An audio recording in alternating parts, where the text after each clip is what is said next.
Hello दोस्तों, आप सभी का स्वागत है हमारे यूट्यूब चैनल एग्जाम पॉइंट मस्ती पर। आज हम पढ़ेंगे प्रश्नावली 5.1। 5.1 में हमने पिछली वीडियो में प्रश्न 1 के 2 सवाल पढ़ चुके थे। आज हम पढ़ेंगे तीसरा सवाल। ओके दोस्तों, देखते हैं तीसरा सवाल।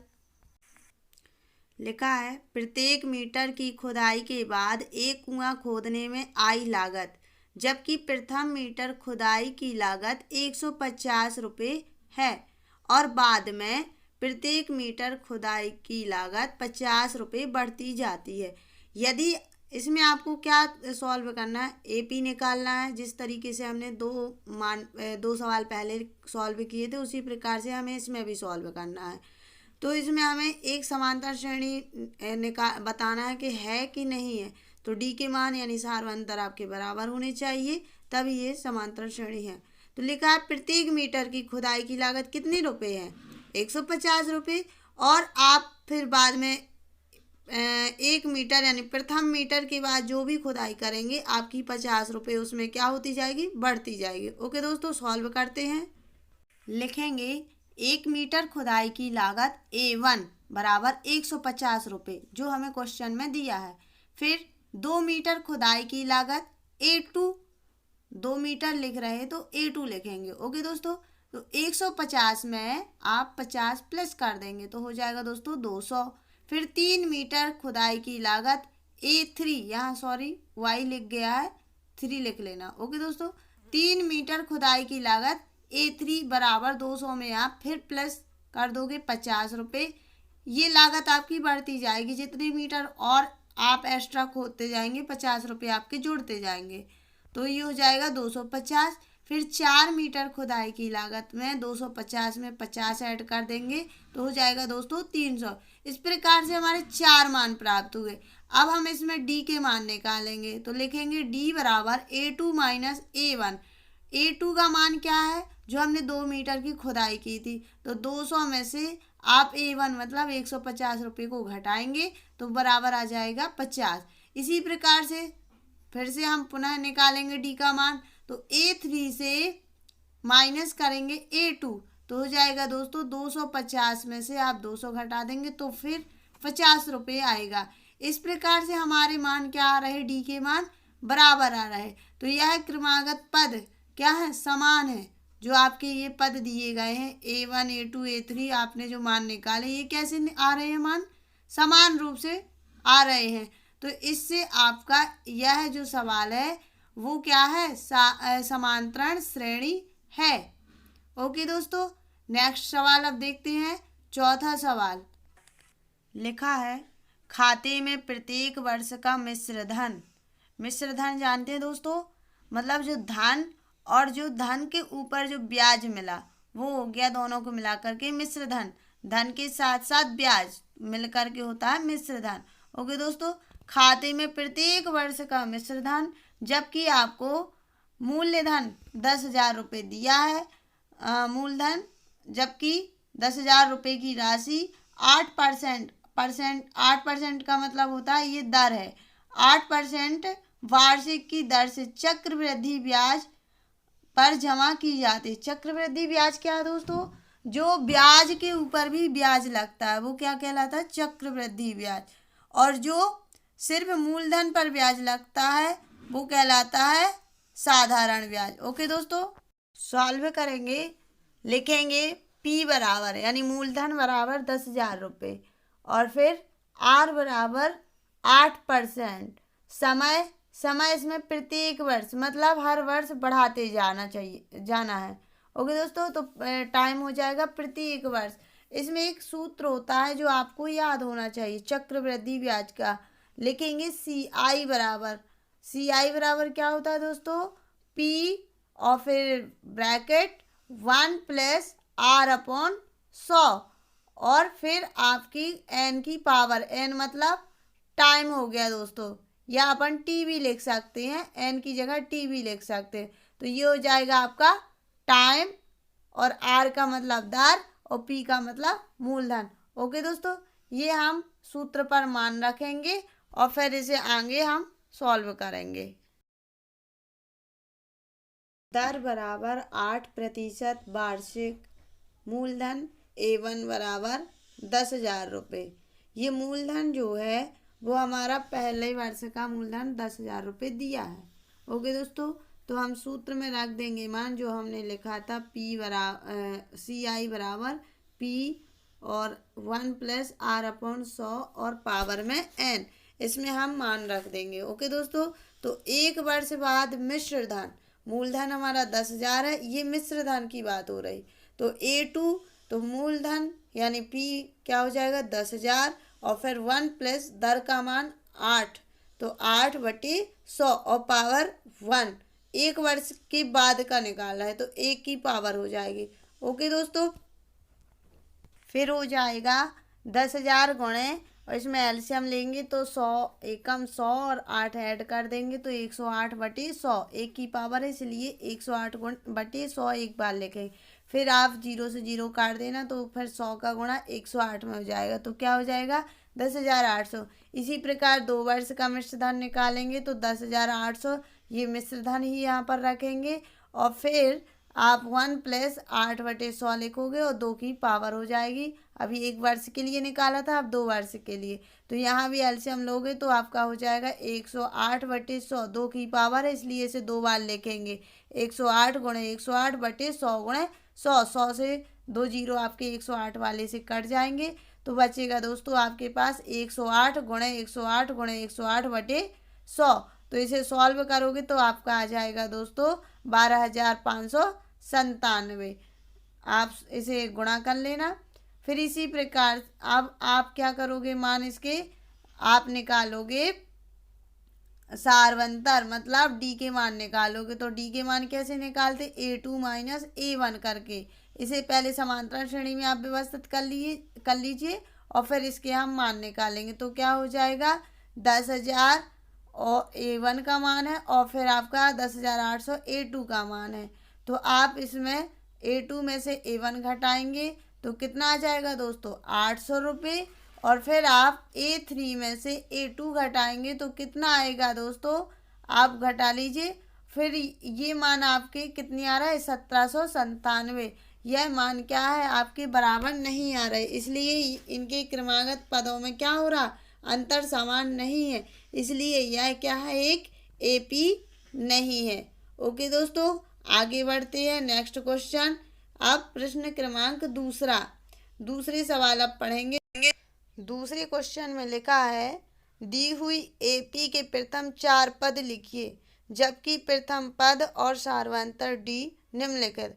आपको प्रथम पद और D दिया हुआ है, जो कि प्रथम पद मतलब A बराबर आपको 10 दिया है और D बराबर भी आपको 10 दिया है। तो इससे आपको क्या निकालना है दोस्तों, एक AP बनाना है और AP में आपको 4 पद निकालने। AP क्या होती है, समांतरण श्रेणी। समांतरण श्रेणी कैसे होती है, A1 फिर A2 A3 A4 A5 dash dash करके और भी हो सकती है। तो हमें 4 पद निकालना है, इसलिए A1 A2 A3 A4 हम निकालेंगे। ओके दोस्तों, देखते हैं आगे। लिखेंगे प्रथम पद जो हमें दिया है A1 बराबर 10। फिर हम यहाँ पर मान कैसे निकालेंगे, आपने एक सूत्र पढ़ा होगा D बराबर A2 माइनस A1। इसमें हमारे पास D का मान है, A का मान है, A1 का मान है, A2 का नहीं है, इसलिए हम क्या करेंगे दोस्तों, वही फार्मूला लगाएंगे D बराबर A2 माइनस A1। फिर हम यहाँ पर A2 का क्या कर लेंगे, पक्षांतरण।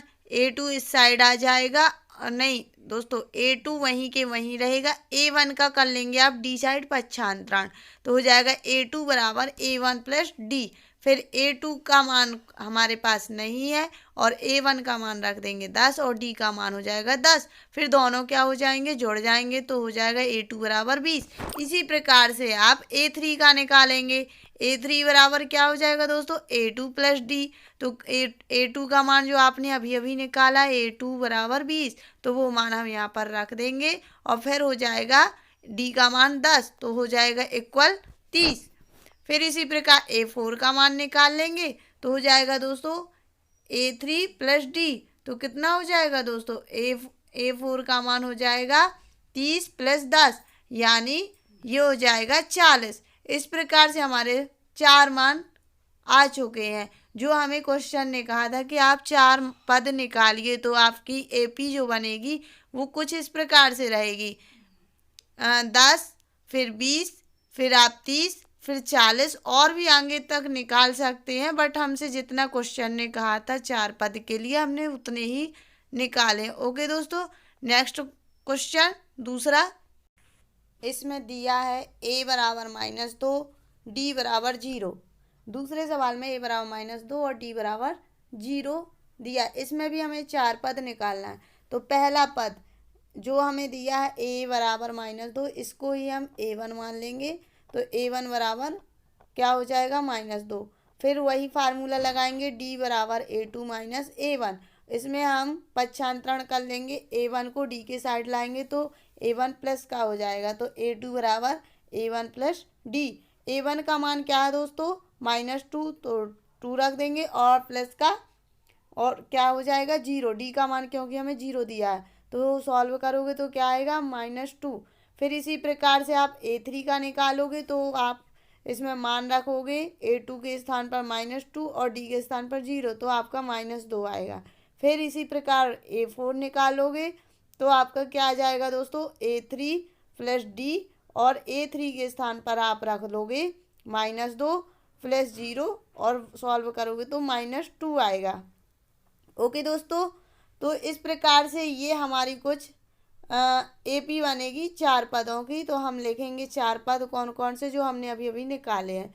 पहला a1 का लिखेंगे तो -2, a2 का लिखेंगे -2 और a3 का भी -2। इनके चारों मान क्या आ रहे हैं, बराबर आ रहे हैं, तो आप इसको एपी के रूप में लिख दोगे। ओके दोस्तों, नेक्स्ट क्वेश्चन तीसरा दिया है a बराबर 4 और d बराबर -3। हमें इसमें भी 4 पद निकालना है। तो लिखेंगे दोस्तों, पहला पद a1 बराबर a मतलब 4 जो हमें दिया है। फिर लिखेंगे वही फार्मूला, d बराबर a2 माइनस a1। तो यहाँ पर पक्षांतरण कर लेंगे तो a2 अपना वही रहेगा, a1 का कर देंगे तो हो जाएगा a1 प्लस d। तो यहाँ पर मान रखेंगे, a1 का मान 4 है और d का मान 3 है, तो सॉल्व करेंगे तो हो जाएगा 1। फिर इसी प्रकार a3 का निकालेंगे तो a3 बराबर a2 प्लस d हो जाएगा। तो a2 का मान हो जाएगा 1 और d का मान -3 हो जाएगा इक्वल -2। अब a4 का मान निकालेंगे तो a3 प्लस d हो जाएगा। तो a3 का मान कितना है दोस्तों, जो अभी निकाला -2 और d का मान आपका दिया गया है -3। तो इस प्रकार से आप सॉल्व करोगे तो दोस्तों कितना आ जाएगा, -5। माइनस माइनस क्या हो जाती है, जुड़ जाती है संख्या। ओके दोस्तों, फिर आपकी एक एपी बनेगी। एपी में आप व्यवस्थित रूप से रख सकते हैं 4, जो मान आपने पहले निकाला था a1 का मान 4 और a2 का आपने निकाला था 1 और a3 का -2, a4 का कितना हो जाएगा -5। ओके दोस्तों, नेक्स्ट सवाल चौथे सवाल में है a बराबर -1 और d बराबर 1/2। ये हमें मान दिए हैं। अब हमें इसमें भी वैसे ही 4 पद निकालने हैं। तो लिखेंगे दोस्तों, पहला पद a1 बराबर मतलब a बराबर कितना, -1। फिर d बराबर आपका वही सूत्र हो जाएगा a2 माइनस a1। तो a2 बराबर a1 प्लस d हो जाएगा। ओके दोस्तों, तो a1 का मान रख देंगे -1 और d का मान कितना है दोस्तों, 1/2। तो ये मान रख करके आप इसका एलसीएम लोगे तो सॉल्व करने पर क्या आएगा, -1/2। ओके दोस्तों, फिर निकालेंगे a3 का मान। a3 का मान कैसे निकलेगा, वही सूत्र लगाएंगे, d बराबर a3 माइनस a2। तो क्या हो जाएगा दोस्तों, a3 बराबर a2 प्लस d। फिर -1/2 आप a2 का मान रख दोगे और a2 का d का मान कितना है दोस्तों, 1/2। तो रखने पर क्या जाएगा दोस्तों, सॉल्व करोगे तो प्लस माइनस है तो ये हो जाएगा 0। फिर a4 का भी मान निकाल लोगे तो 0 प्लस 1/2 हो जाएगा बराबर 1/2। आपका आंसर आ जाएगा। ओके दोस्तों, इस प्रकार से हमारे चारों मान प्राप्त हुए। अब हम इसे एक एपी यानी समांतर श्रेणी में रख देंगे तो क्या हो जाएगा दोस्तों, ए का मान आपको क्या दिया था दोस्तों, ए का मान आप रख देंगे और फिर A2 का मान रख देंगे और फिर आप A3 A4 का मान रख देंगे। तो A1 का मान था आपका -1 और A2 का मान -1/2, A3 का 0 और A4 का 1/2। ओके दोस्तों, अब आगे बढ़ते हैं। पाँचवा सवाल। 4 सवाल हमारे कंप्लीट हुए। लास्ट दूसरे का 5वां सवाल दिया है। A बराबर -1.25 और D बराबर -0.25।